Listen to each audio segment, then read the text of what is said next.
What's up, film family? Welcome to the Film Room Podcast. My name is Scott. My name's Dion. I got a question for you, Dion. Would you say that all of your podcast listening needs are covered? You're all good there? Nah, I'd say I'm looking for something, man. I'm looking for something. Is that, well, boy, do I have good news for you, because today, joining us on the podcast, we got Josh and Sam from the pod you're looking for. Oh my goodness. Hey. Wow. What an intro. What's up, gentlemen? What an intro.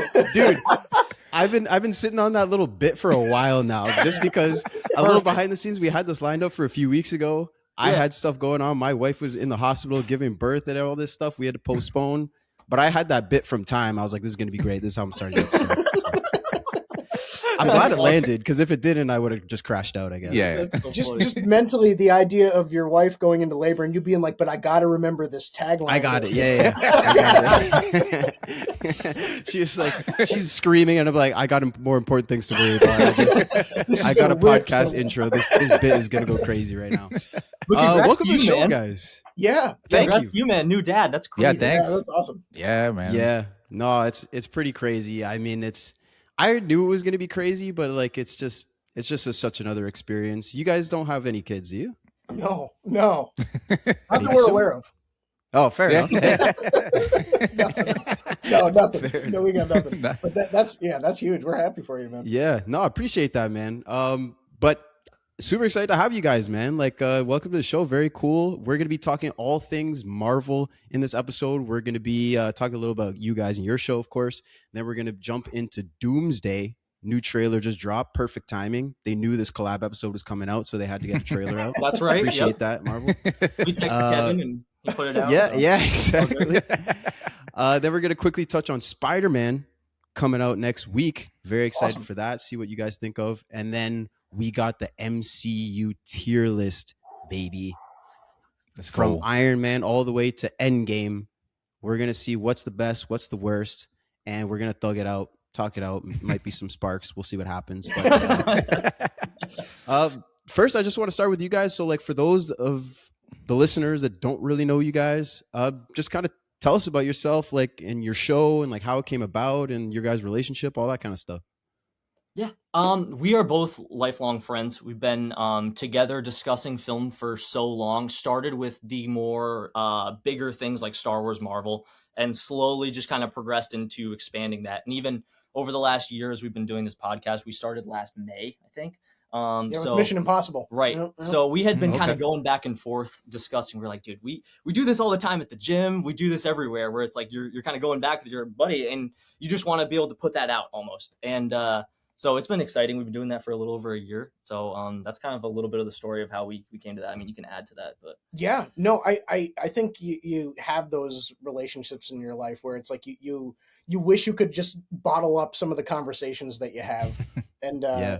and I remember when the last Mission Impossible came out, that was like a big thing where it just felt like a big moment in history, because you see Tom Cruise getting older and you don't know how much more of that he has in him. And we were like, man, this feels like a moment that even just for us, because you don't know what the audience is going to be for it. You don't know if people are going to care. But we were just like, just for us, I would love to like have something, Thunderbolts was coming out and this and that. We were like, I want something to just like store our conversations about this, Mhm. And Josh messaged me one time and kind of got the ball rolling on something that I was kind of hoping he'd message me on for a long time anyway. And it's been fun ever since. So yeah, that's the deal. Yep. yeah, can you give us your story a little bit as well? I heard a little bit. So I've heard bits and pieces, but I haven't gotten the full thing. Go for it, Dion. All right. Yeah. Okay. Well, I guess we'll do the same thing as them. I'll give my side of the story, then I'll give you your side of the Yeah. story. We've been friends for a long time too. Like, it's been over like I think like 15 years at this point. We became friends in high school. We knew each other even before that. We used to play like rec basketball together, and our friendship actually didn't start with like movies and stuff like that. It was mostly just basketball. The movie part is kind of came a little bit later, because Scott wasn't really. It was kind of funny. Scott was kind of known as the guy that didn't know any of the movies, to be honest. We'd always be like, yo, Scott, have you seen this movie? He's like, never seen it. Never seen it. Like, this guy never saw anything. So I was like, all right, whatever. I guess we're just let him sit over there. And I don't actually know, what was like kind of the first movie that kind of got you into movies, Scott? Do you remember what it was? Not really. I mean, I've always liked movies. Honestly, the biggest thing was that, like, I didn't have like a girlfriend at the time or anything, and you and our other friend that we always hung out with did. So Mhm. your girlfriend was working at the movie theater at the Yeah, time. that is So you were true. going to all these movies, and I was a little teenage high school kid. I didn't have like the confidence really just to go to the movies by myself. Now I do it all the time. I don't Yeah. there's no issue with that, right? But like, I don't know, I'm in my own head as a teenager, right? Everybody looks at me and like I'm this lone weirdo at the movies. So I just didn't go. I just let the stuff kind of pass me by. I didn't have anyone to go with. But I've always liked movies, so I kind of just let this stuff miss me. But now I don't know. I'm a grown man. I'll go to the movies by myself. I don't care anymore. Yeah, and like the thing that kind of sparked it was we both watched Past Lives. Like I don't know if you guys have heard of that movie. Have you heard of Past Lives? Mhm. Yeah, we both watched that movie, and then we were just kind of like texting about it. And I was our mutual friend Brandon was like, "Man, you guys like you saw your text. What that was, right, Scott? He saw the Yeah. text We were message. actually going to see Dune 2, and he was we were just talking before the movie came out, kind of like what we were looking for, what we thought of Dune 1, all that kind of stuff. And he was like, "Oh wow, you actually like you're really into movies." And I was like, "Yeah, I'm actually talking to Dion right now about a different movie." And he kind of was reading through the text, and he was like, "Wow, this is really interesting. You guys should start a podcast." And boom. Boom. Boom. That's our origin story. Yeah, exactly. I don't know how So- much of it is for you guys too. It's sometimes with life getting so busy, it's nice to just even have a forced time in the week that we're going to be Yeah. together, because I don't get to see him as much, and it's just nice to be able Mm. to have something that even we can do together outside of this. Yeah, that's a big one for us too, because we, for school had moved away out of our hometown. I'm still here. So we kind of, I wouldn't say lost touch, but obviously, didn't hang out as much as when we were both living in the same city. So we didn't talk as much. Now it's something we're talking to each other every week. And for me Right. as well, it's like kind of a forced thing of like, I got to go see this movie. Because sometimes it'd be like, oh, I'm interested in this. I want to check it out. But like you say, life gets busy, things happen, whatever. Sometimes you miss it. And whereas now I'm like, it's a priority. Like I got to go see this movie. And sometimes it's something where like, maybe this is one that would have passed me by, and I freaking loved it. And I'm so happy that I didn't miss it, Yeah, Mhm. yeah, Yep. 100%. Yeah.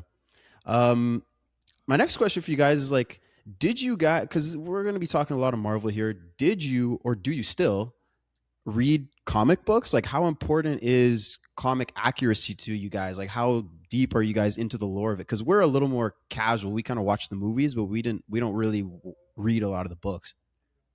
You please feed this. I grew up on a lot of the Golden Age comics, so I remember the mall in our area has a Barnes and Noble, and it's around 25 minutes away. And I used to go with my grandparents to Barnes and Noble, and I used to just like peruse the comic section up and down. And they used to have these big, like 700-page like omnibuses of like the first, say, it was the first like 45 Spider-Man comics or the first 45 Superman comics or Batman. And so those three specifically I gravitated towards. And then from there I went to like the first Avengers comics and the first Captain America comics. And so admittedly, like my comic kind of, if you were to look in my bedroom, my comic collection kind of consists of like where it all began for a lot of these characters. I really gravitated towards like the Jack Kirby, Stan Lee like art styles, and just like the very like the core of who these characters were at the offset. That always fascinated me way more than the modern stuff with the New 52 for DC, for example, where it's just being rebooted over and over again. Or with Marvel, you had like the several Secret Wars runs. I was always so fascinated just with like the origins of where these characters started out, and comparing that with where they're at now. And it was just always easier for me to go on YouTube and watch like a 25-minute breakdown of like, what is this comic line doing, like I've read like The Killing Joke and The Dark Knight Returns and all of those like classic ones that's like you can't miss those. But admittedly, my comic knowledge kind of stays contained within that core like original like glory days of when these characters first started out. I wish I was able to get into it more, like the modern stuff. More. You Jeez,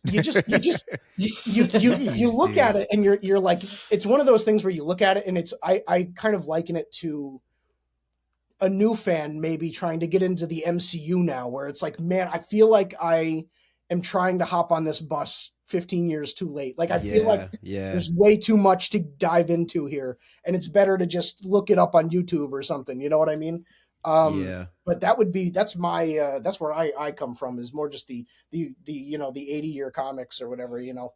For part two of that, kind of, I think we both kind of tend to lean toward not being as upset with the decisions made based on comic stuff. Yeah. Where you're like, I don't know, those kind of 50-50s that some people get upset at. We don't really get bothered by that too much. Yeah. And I'd say most of my comic reading that I've done has been post a lot of the stuff already coming out. So it's a little different where you can look back on it and be like, oh, that would have been interesting. But it's another thing when you see it come out live. So I think the most recent example of where I could actually have it the other way was Fantastic Four when that came out last year. There was a little bit of me that like certain things I was like, hey, I don't know if I liked that or this was done this way. But yeah, I always grew up reading like Spiderman stuff mostly. That was my bread and butter. Got to represent a little bit, but that was always my main thing. Okay, yeah. So you guys are purists, I would say, but like, at least a lot more than me. Like you're saying, I wish I got into it more. You just lit a laundry list of stuff that you're into. That's pretty impressive. So like, if I were to give you an example, like Superman of last year, to my knowledge, was quite comic accurate, right? Sure. Versus Man of Steel, that was like a complete different take on the character. He's killing people basically. Yeah. Do you like not necessarily which movie do you prefer, but like, are you like Man of Steel, like can't have it, nope, no good, it's got to be the Superman type of stuff? You know what's funny is I for whatever reason, like as much as I might have enjoyed researching where did these characters come from, or like what's the inspiration here, what are these movies like springboarding off of, I really enjoy every interpretation of most of the characters that we get. I mean, you occasionally get like a fan four stick or something that you can just immediately throw away. But I think that like I truly enjoyed the Snyderverse. I really did. Like the core Man of Steel, Batman v Superman, Snyder cut. Like those three movies I actually quite enjoyed because it was fresh. I don't know. And I know I'm in the minority there, but for me it's always been less of a chore to try and like wrap my head around a new take. Yeah, I don't know. But it bothers me because I feel like I have talked to a bunch of people that grew up reading these comics that like were, as it was coming out, they were reading these things. Yeah. And I will talk to different people that both experienced the same thing. And some will be like, hey, this version of Superman, the 2025 one, was perfect. It was so comic accurate. And other people that will say, hey, honestly, I think Superman should be a little darker. Yeah. And you're like, so I don't know. So you'll hear it different ways. This guy freaking loves Man of Steel. I'm out. I don't think it's bad, like as a movie. It's just, I agree with you. I don't think Superman as a Superman movie, it represents him at all. Yeah. Yeah. Do you have? I don't know how you guys feel about that. I'm with you. I'm with you, Sam. Like I'm on that hill with you. I actually really like Man of Steel, and I really like Batman versus Superman. I'll die on that hill too. So. Yeah, Batman versus Superman. I didn't love that personally, but it's not because of the take on Superman. Like Man of Steel, I'm a big fan of. Like I love that he tried to do something different. You know what I mean? Like we have this. It's based on the comics, right? We're not just recreating a comic. And like I said, I'm not a comic purist. So like this guy that Superman's a Boy Scout and he saves everybody, and like that's just the way that he is. This is just a different version of that, and I think it's really interesting to explore. What if Superman was like this? I think that's really cool. Yeah. No, I agree. I think it's tough because we hadn't gotten a recent version where it's a full timeline done of like a pure per se thing done where it's like we can look back on it. If we were to do another Spider-Man trilogy and we have Spider-Man not be the same way, you're like, okay, well, we got it 3 other times. You know what I mean? It's so intriguing to me, and I wish that universe had more time to breathe in the way that Snyder had originally intended for it to. Because I think that if you get a Superman that starts out, the scared boy from Kansas who fears the power that he has, to the blossoming hero who has to learn how to channel his power to protect humanity while also being respected and trusted by humanity, and then coming into his own as the Superman that we know and love. I think you're talking about like an arc that rivals a Robert Downey Jr. as Iron Man. I think you're looking at a really well-rounded arc if that, you know, iteration was able to be fleshed out more. And unfortunately, you only got 3 movies, you know, that really, that kind of got away from the original mission of what they were trying to do. It's just it's a bummer. I think I see so much of the potential on the wall there with those stories that it's really hard for me to write that iteration of those characters off.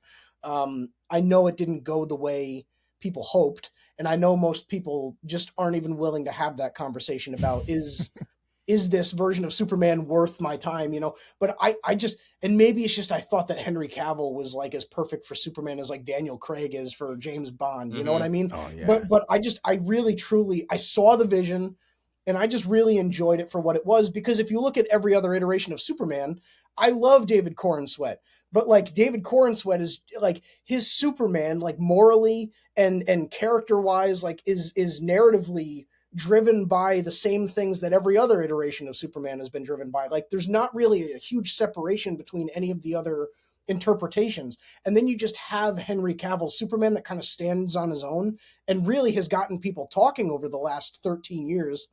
And I just think that there's something to be said about that. You know, you can love or hate it, but people won't stop talking about it. And I think that that's like the power that movies have. And so from like a filmmaking standpoint, I just can't help but respect it, you know? I don't know. I know I'm in the minority. No, that's a fair take. I don't know. No, that's a great take. That's a great take. Yeah, no, There's I your think clip. and There's your Man of Steel I think clip. it's okay, perfect. Got it. Yeah. No, I think it is a bummer, and I totally agree. I think a lot of the downfall of that is because of the MCU that we're going to talk about. Like they were ahead of the curve for DC. They were already, you know, 5 movies in. They had an Avengers movie, and DC was like, damn, we got to catch up. You know what I mean? Like this is what people want. Mm-hmm. So give me a couple of movies, and then boom, Justice League. And there's just too much. They bit off more than they could chew in one movie. They didn't establish the Justice League enough in their own separate movies. So 2/3 of that movie is just character development, and like we just don't care about these characters enough. And I think you made a good point about Superman like being on an interesting arc. You know, in the Man of Steel, like we see him kind of like getting angry as a kid and like he's getting bullied, right?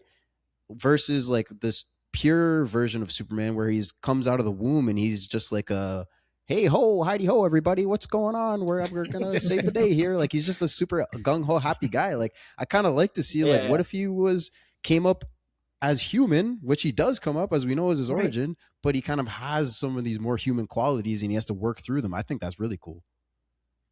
Yeah, and that Justice League, what the movie really was, the kiss of death. It's like obviously a lot of people know who the Flash is, so they're feeling like, okay, we can just introduce him in there. But like to do Cyborg like that is like he just shows up. He just gets this small, especially like in that like the non-Snyder cut, not the 4-hour one, the one that they like the Josh Whedon one. He just gets introduced like that. It's just like, and then even Batman never even gets Batman doesn't even get an original film. Like he just shows up in a collab with Superman, which is just like, it's just a weird way to introduce these characters so you can catch up to Marvel is what it felt like. Yeah. Do you guys like the Snyder cut? Because we both are of the opinion we would have loved to see them still finish it out, at least like a trilogy with those. I do. Personally, I do. I actually have I actually have the Snyder cut like on Blu-ray. I have Man of Steel. I have Batman. I have all those. I hold on to them like this possession of like, like what if we got the full thing? Because I liked Wonder Woman too. I was like, yo, everything's good. I liked the first Aquaman. It was just the Justice League movie that was kind of just like, oh yeah, we lost it. It. We're gone. We're done, guys. Yeah. I think Snyder cut. I think it's definitely an improvement on the original Justice League. I think I still have some of the same issues. Like we do get more character development, so some of the stuff doesn't feel half-assed. But to me, like that big final climactic scene is still kind of lame. Superman just comes in and rips him apart, and like when that happens, I'm like, you just nerfed the whole rest of the Justice League. Like everybody else fighting here, it was just like for nothing. It's just like revive Soups, we win. That's all. You know what I mean? Like, next movie. Well, it's interesting that final scene in the Snyder Cut where they are in that like what is it, Dark Side verse or whatever, Mhm. where Yeah. it's like Yeah. apocalyptic Yeah. or whatever. Like there is that sense of like, man, how is this group gonna take on not just Darkseid but Superman? You know what I mean? And Yeah. it would have been intriguing because, like you said, there is that vibe of like as long as Superman's in the room, it's kind of like you know how the story's gonna end. And just introducing that hypothetical situation where Superman like turns evil and the whole thing. I know it's in some comics and stuff, but it's like, man, I have no idea where they were going with that. So it would have been nice to see where it was leading. But Yeah. that I feel like that leads into Doomsday a little bit because we both loved the trailer, but there is that sentiment of like, man, like aside from Sentry, like how are they going to even stand a chance? You know, Yeah. this is a Yeah, ragtag group yeah. here. I feel like with the Superman thing, it would have had to been like a Lois angle, kind of like what Yeah. Lex likes to do. You know, you take her, and Yeah. then so he can't just come and beat you all because he has the ability to. With Sure. Doomsday, he doesn't have as far as I'm aware, he doesn't have a girlfriend or a dog or someone that you could just kidnap and be like, "Hey, stop killing people." So I don't know how it's gonna work, but I'm excited to see. Yeah. You said you liked the trailer. You guys very excited? Dude, I don't know where the heck we're going, but I am so in. Nice. We had a talk a little while ago where we hashed out all the kind of looming cons that everyone has to bring up. And we both said we're gonna get this out now, and we're gonna acknowledge the fact that Steve's back. We're gonna acknowledge the fact that this kind of messes up the Yeah. end of Endgame, and then we're gonna get it out, and we're all in. Mhm. So we're in. Definitely holding my breath a little bit, but like I feel optimistic about it. I think anything the Russo brothers touch in the MCU, spoiler for the tier list, I think is gold. So I think I trust them, and just from a perspective of looking at it, like man, some scenes you're like, dude, that looks so cool. Yeah. Like I'm so ready for that. What about you, Sam? What's your thought? I spent the last like 5 years pre Thunderbolts. Again, well, although we're doing just Infinity Saga, right? So Yeah. I guess that's Yeah. not a spoiler. I loved the heck out of Thunderbolts, but Okay. like everything Spider-Man No Way Home and Guardians 3 aside, I just could have. I mean, you could have thrown it out, you know, day of Yeah. for all I care. I just didn't care for it, just about any of it, and I remember the whole time throughout Phase 4 and most of Phase 5, just thinking to myself like, I don't even care if they really land the plane. I want to get to a point again where I feel like my dedication to this franchise is justified by some measure of Yeah. like excitement around something. I want to feel Yeah. like there's something to look forward to again. And I think just the moment that Robert Downey Jr. was announced as Doom, there was like a split second where I felt everything that like the internet has been talking about is of like, is this just a shtick? And the answer is, of course it is. But Yeah. also, like almost immediately after I had that moment of hesitation, I was like, oh, but I'm so seated for that. You know what I mean? Because like, when have we haven't gotten something like this in a while, you know? And I remember the thing about the MCU for 10 years was that it always left you guessing in terms of not just where's the story going, but like, man, it feels like every time something comes out, they take things in a direction I wasn't prepared for. And so I remember like just feeling that feeling again when Downey was announced as Doom, and I missed that so much that I feel like there's a lot of stuff that could go wrong with these next two Avengers movies, but also like I think that there's just something to be said about like being in a place with Marvel where you can't wait for the theatrical experience again. That I'm like, man, I almost think that that's kind of enough for me. And call me like I don't know what you would call me, but I know that there's words for it. I out got there. some names. I got some names. Yeah, Okay. I'm sure. Nice. I just wholeheartedly enjoy like the theatrical experience of a Marvel movie when you don't know what to expect, but you feel good about that like sense of anticipation. Mhm.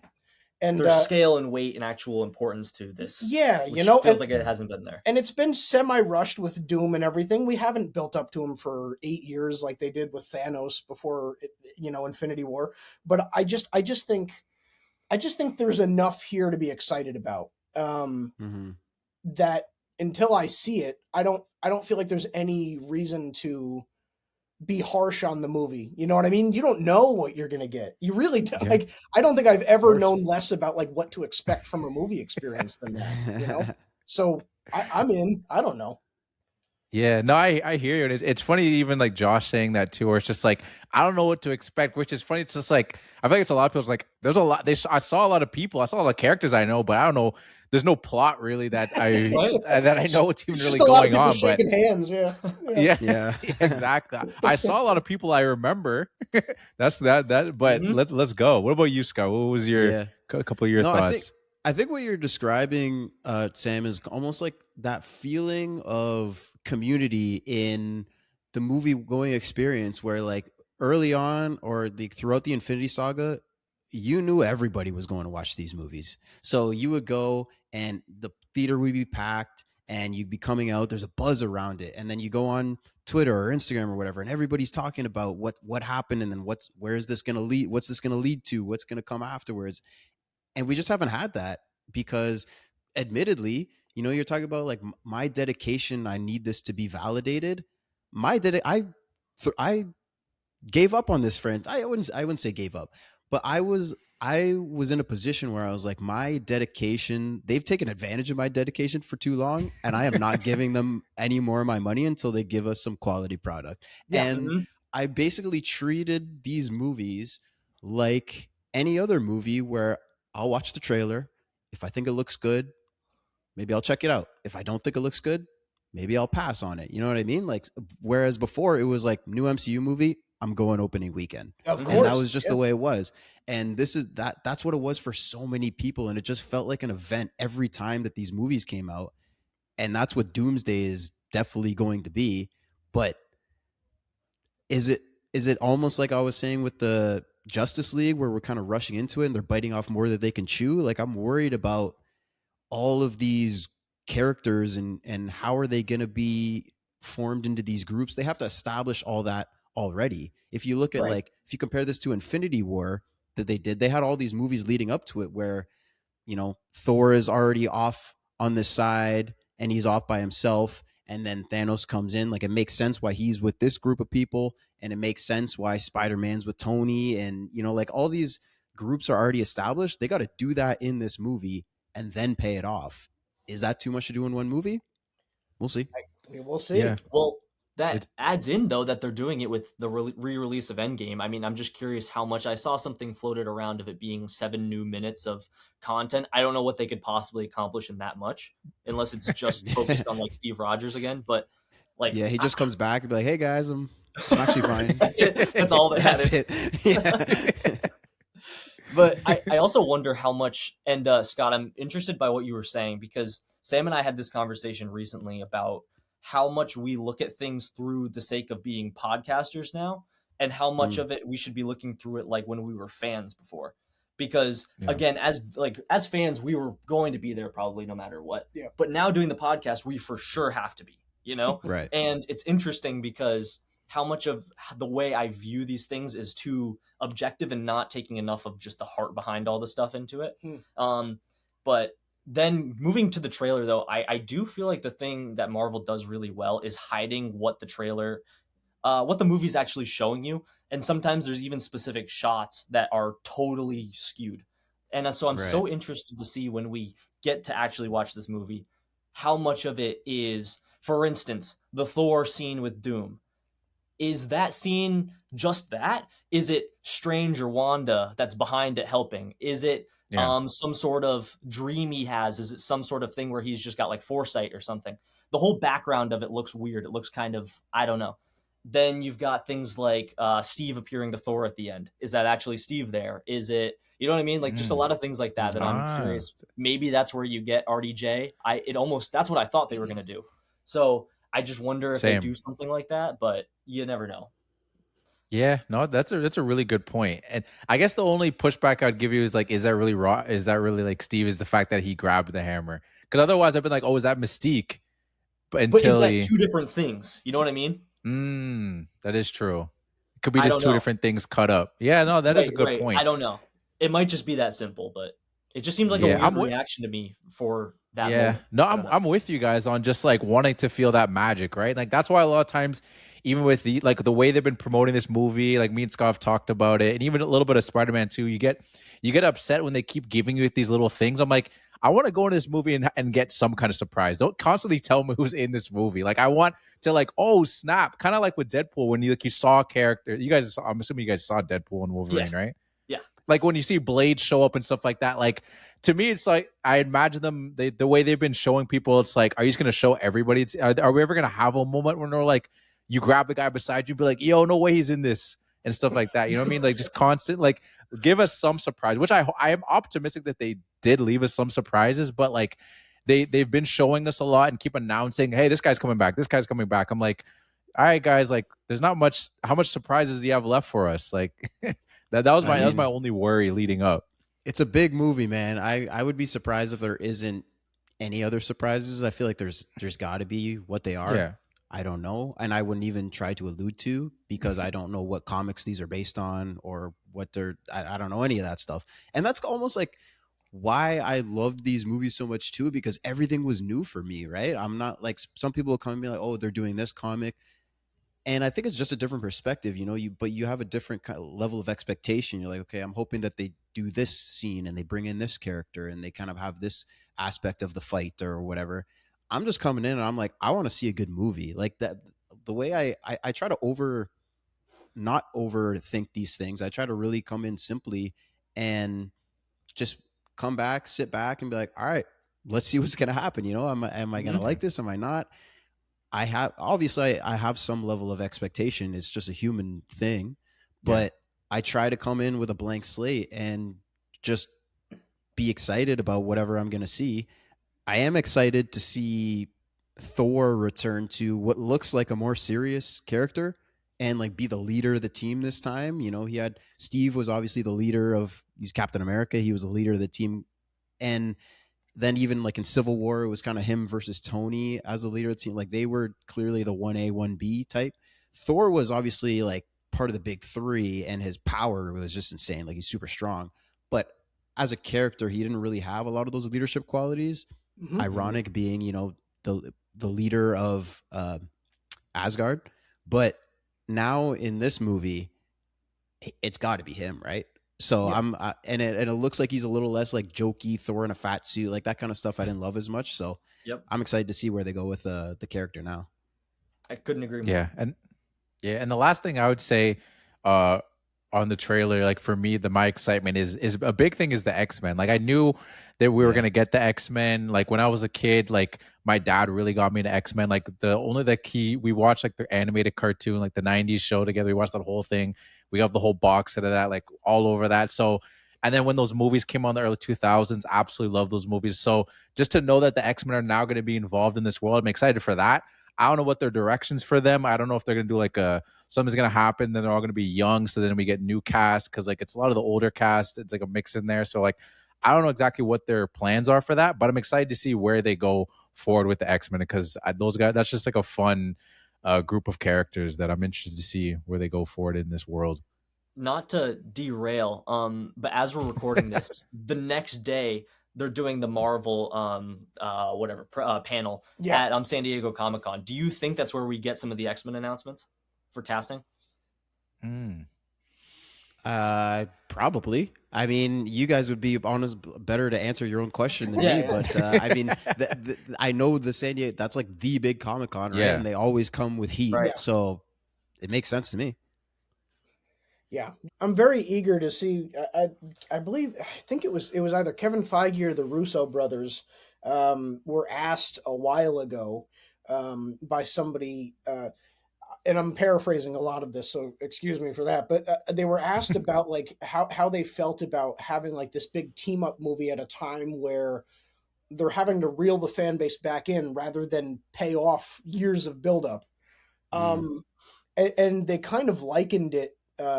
Just the experience of Doomsday and Secret Wars more to the first Avengers movie rather than Infinity War and Endgame. They said that this was kind of more of a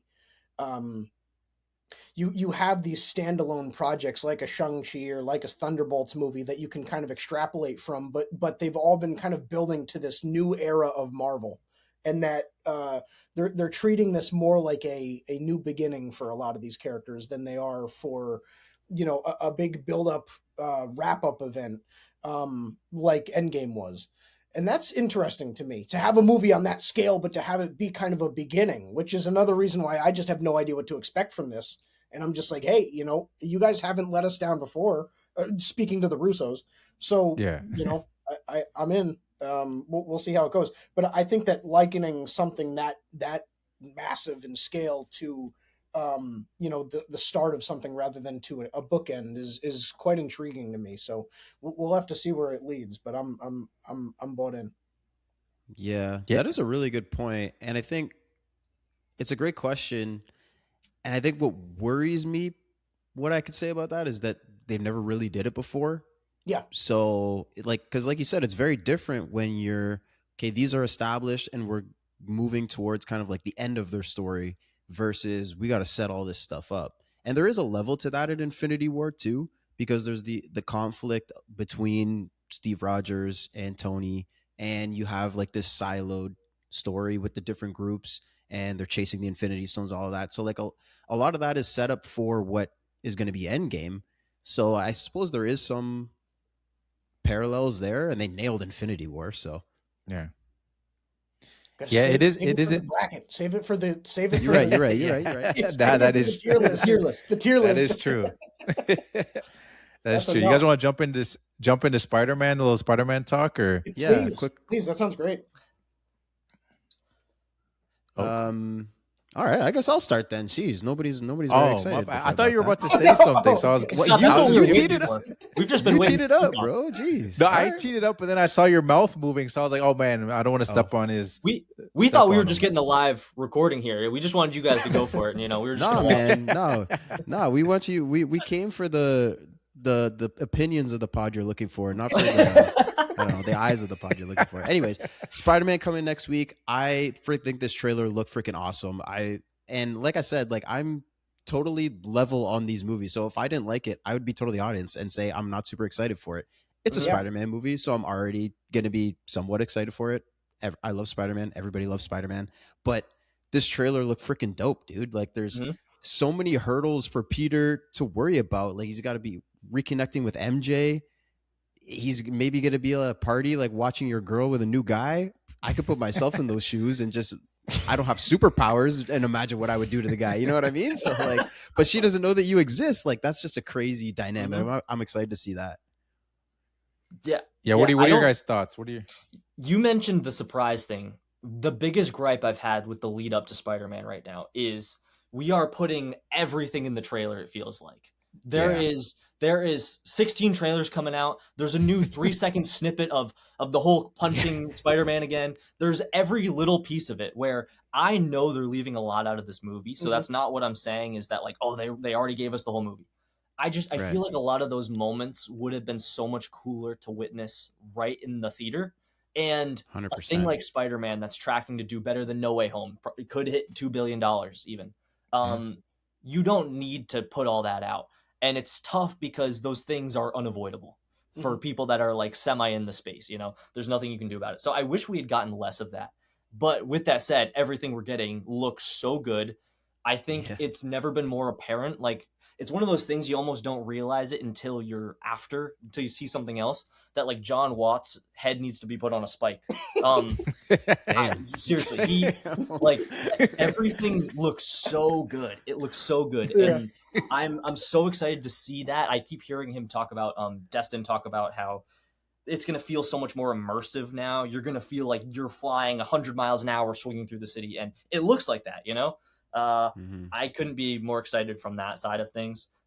Prediction wise, I think Sadie Sink is Jean Grey. I think that's what's happening. I think we're going to Yeah. get at the end of the movie a moment where she's going to have the ability to restore MJ's memories, but Peter will have moved on at that point. And so that's going to be the thing. I keep hearing people talk about how it's going to be a sad ending a little bit, or at least that MJ or Zendaya said she cried multiple times. Yeah. I don't know. I think it's going to be something like that. I can't see them killing anybody major now. I don't. Yeah, that'd be tough. Yeah, especially because like the way that the tone of the way most of the Spider-Man movies have been, I don't see them killing anybody. But again, maybe they'll surprise us with that. I do agree with you about on the whole. My gripe with is just how much me and Scott were even talking about how much content they put Yeah. out for the Spider-Man stuff. I'm like, it's Insane. Spider-Man. Like this isn't. It's not like, man, I don't know if there's any traction for this movie. Should we put out a third trailer? Like, no. Like people are gonna go see this Right. movie. You don't have to keep giving us stuff. And I don't know why Marvel feels like every time they're gonna throw Hulk in a movie, they have to put him in the trailer. Like Ragnarok, they're like, let's not keep this a surprise. Let's put him in the trailer. In Captain America, like the Red Hulk, let's put him in the trailer. And then the Spider-Man, let's put him in the trailer. Like, why can't Hulk ever be a surprise? Why does he always have to be He's too big included in the trailer? He's too big, bro. You're gonna see him coming. What do you mean? He's literally the Hulk. That was a huge bummer for me, and I loved Chris Evans as Cap, and I am happy to see him back as Steve. But I was ready to embrace Anthony Mackie as Cap, and I still am. I feel that he as an actor, like with this opportunity to take that mantle, I feel like he was done such a disservice by the promotional stuff for Brave New World. Which, by the way, Brand New Day and Brave New World. I don't know why we're doing that. I've mixed them up every single time I've said it. but I was so bummed to see his movie not do well but I think it was because they showed everything in the promotional material. Like I think that, and I understand if you don't show Red Hulk in the promotional stuff, like you're not putting butts in seats.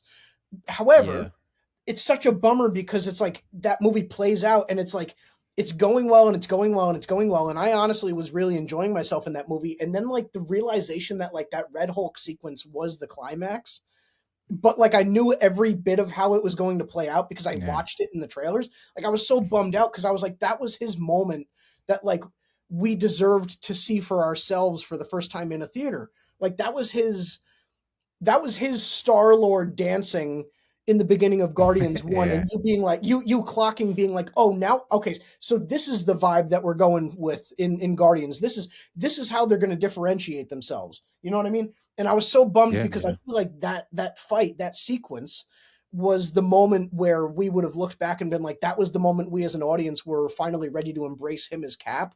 And I feel like we never got it because we had already seen it in the trailers.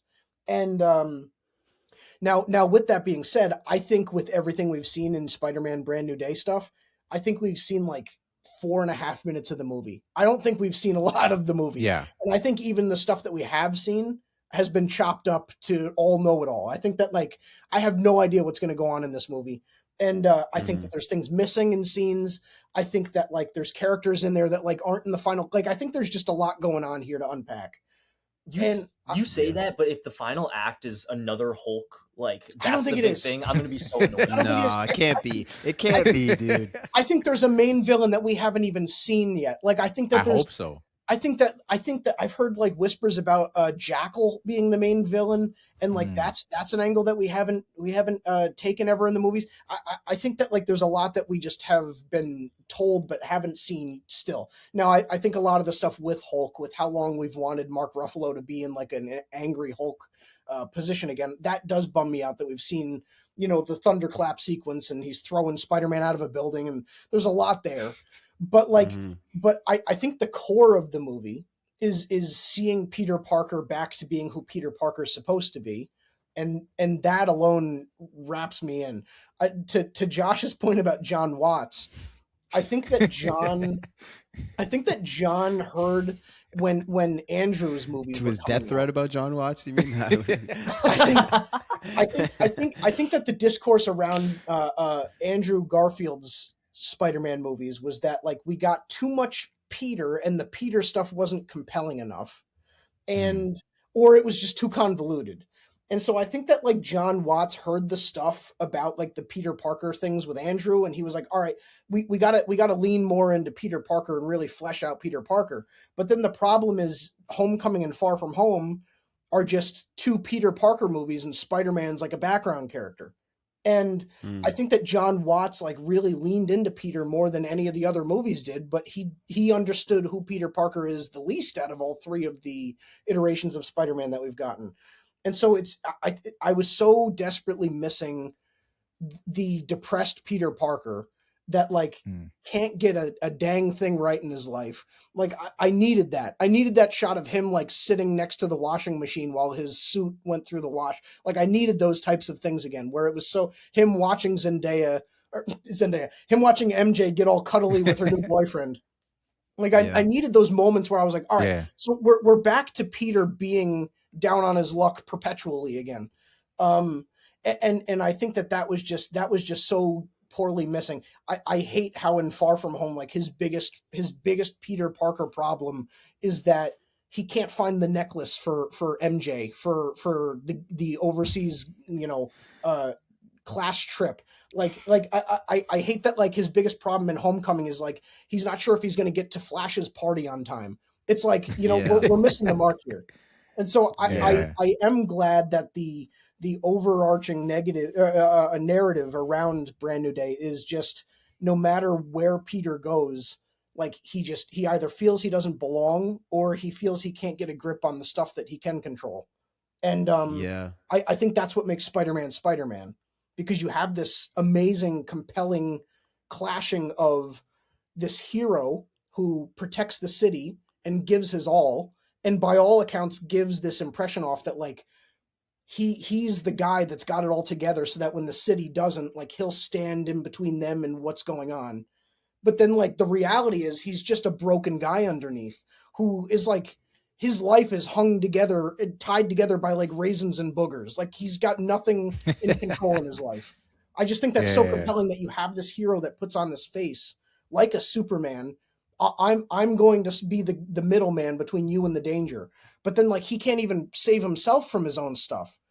And I think that's what makes Spider-Man so special, and that's why I'm so happy and excited about this movie, and really not worried about the stuff we've seen in the trailers, because I think that like great action set pieces aside, like that's not what makes a Spider-Man movie great. Like a Spider-Man movie is great as long as it understands the dichotomy and the contrast between what makes Spider-Man a great hero and like who Peter Parker is underneath. So that's my Peter Parker ramble. But like so show all you want in the trailers, maybe not all of it, but like show your Hulk action set piece, because I don't even think that's going to be the best part of the movie when it's all said and done. You know what I mean? Better not No. be. Yeah. No. No, I 100%. think that's a really good point about Peter, because at the end of the day, like it's two characters, right? Peter Parker and Spider-Man to me are two completely different people, right? Mhm. Like Peter Parker is like this nerdy, shy, broke dude that he's not cool. That's what Peter Parker is, right? Yeah. And then he puts on the mask and he becomes a different person, and now he's confident and he's strong and all this stuff. So if you completely flop on one side of it, that's 50% of the movie that's just not good, right? Mhm. And then that doesn't create good movies if half the movie is no good. I wouldn't go so far as to say like that Peter Parker stuff with early Tom Holland stuff is no good. But I do think it's interesting, like you saying that his problems were minor, Yeah. and it was very big Spider-Man stuff.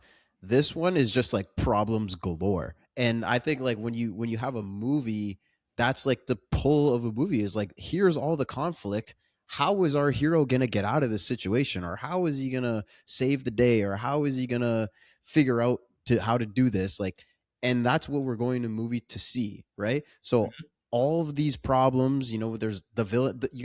One of you guys made a point about, I'm not really sure who the main villain is, and I actually looked online to kind of see who some of the names of maybe this character might be, and people have different theories, because again, I'm not a huge comic book guy, so I don't know some of that deeper lore.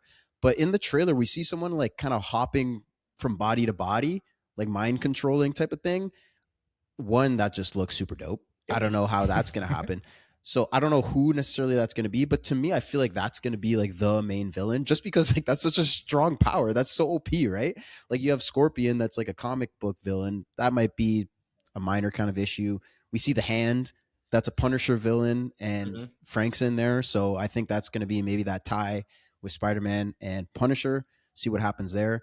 But this mind skipping villain is really what has me on the hook, because like I think we know it's Spider-Man, right? I think that's a really cool opportunity to do some cool stuff with his spidey senses, right? He's going to be like, oh, you're going to skip to that person, and it just jumps and chokes him out, or you know what I mean? Like, Yeah. because if it was any other hero, like how do you even, no matter how strong you are, it's not like someone you can just beat up and be stronger than. They're gonna skip to a different person, Right. and you just beat the shit out of that guy, but now I'm in this guy. You know what I mean? So like that doesn't even matter. So, but like Spider-Man is totally different in that sense. So I'm really excited to see how that goes. Now let me present a hypothetical theory that I just came up with as you were saying that. Ooh, I love this. I love this so much when we talk movies. Go for it. I'm gonna present a hypothetical sequence where this character, who can get in people's minds and kind of hop around their minds, gets inside of Peter's and figures out that Peter is Spider-Man. Now, walk with me a little bit further down the movie. Peter's with MJ or Ned or something, and then the person jumps into their minds, and somehow that jump, like that's how they figure out that's who Spider-Man is. It's like they kind of get this, like suddenly like the character starts talking to Spider-Man through these characters. Yeah. And then they jump back out, but it's like the damage is done. Now MJ knows again. Which would work if that mind control is Jean Grey. Right. Yeah.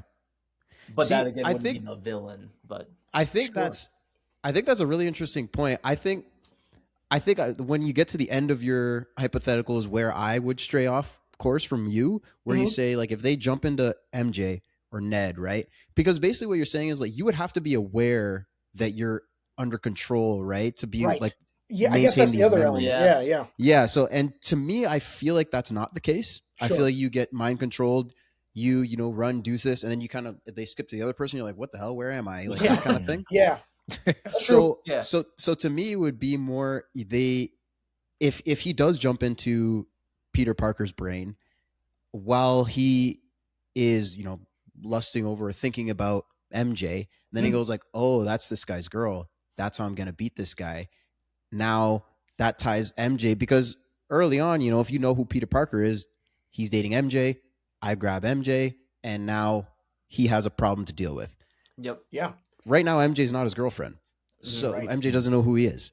So if you jump into his mind and be like, oh, you love this girl, now I can take her hostage or whatever, and like we can have this problem. And I think that's where Frank Castle's going to come in, where Peter's going to be like, hey, I need you to protect this girl. She can't know why. She doesn't know who I am. She can't know anything about it, but I need you to keep an eye on her. And again, I don't know what's going to happen from there, but that's a little connection that I see coming. Yeah. That's a good prediction. Well, what I'm also curious about too is there any kind of connection between this and like the lead up to Doomsday? Like, are we getting like a cut scene? Is it going to happen at the end? Because this is their last project, I'm pretty sure, before Doomsday. So like, are they going to find a way to connect this to like get us like even more hyped, even though people are already excited? Like, can you guys brainstorm anything of like how they could, or? Josh has been doing a lot of this. My simple thought, and then I would love to hear Josh speak to this again, is just the simple fact of like when they did that chair reveal last year with that like 6-hour live stream where they showed all the names on the back of the chairs. Oh yeah.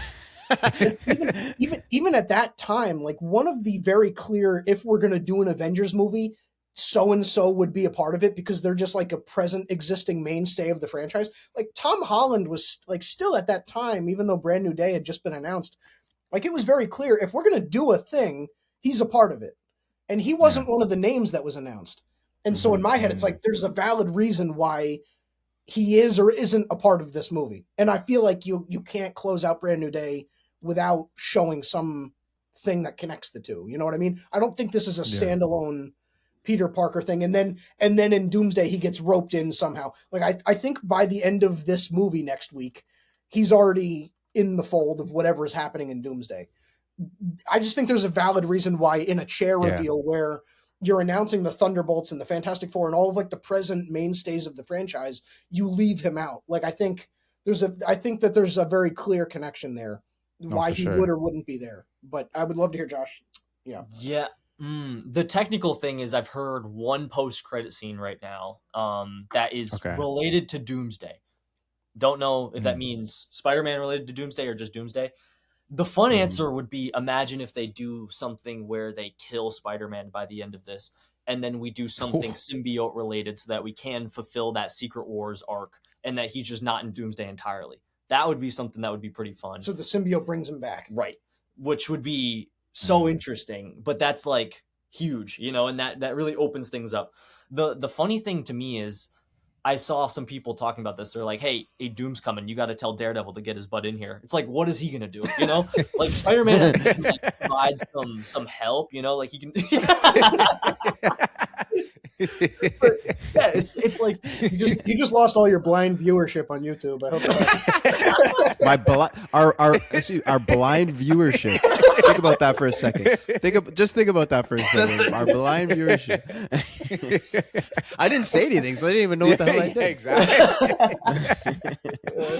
That's so funny. But I don't know what they're going to do against Doom, right? See, but the thing is, like, again, Spider-Man, he's wiped from existence, right? So, like, it's so you could easily just say he's not in Doomsday because they don't know that he's there. They couldn't be like, hey, Spidey, come help. They don't know about Spidey. Like, he's just, if he comes back in this movie and he's just your friendly neighborhood Spider-Man, then it makes sense why Thor wouldn't have seen this guy. He's not just, you know, walking around New York, right? Yeah. But Tony found him. But like, I've heard Yelena's supposed to be in this, and she's already been in Doomsday, the trailer. Like, how do you get a link? There's a bunch of New York heroes. I feel like there's got to be some way he's in the Yeah. I wouldn't. Or maybe it honestly could be something as simple as like a throwaway line where they're like, hey, I saw this cool spider guy in the city. You think we could get him to help us out? And they're just like, okay, well, who is he? I don't know. Yeah. They're just holding tryouts or something.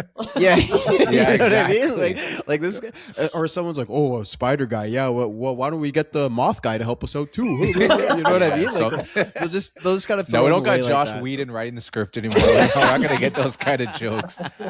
Okay, yeah, fair enough. Nice. I mean, And honestly, Thor might be desperate, to be honest. Like, he's looking at his team. He's like, okay, everybody just runs and shoots. Can we get someone that actually has like some kind of powers or something, super strength or something? So maybe that's the connect. Who knows? I don't want this movie just off the basis that I don't think we have time for it. I don't want this Doomsday experience to be like a big gag fest. Like, I don't want to just laugh a minute. You know what I mean? I don't think we have time for that many jokes.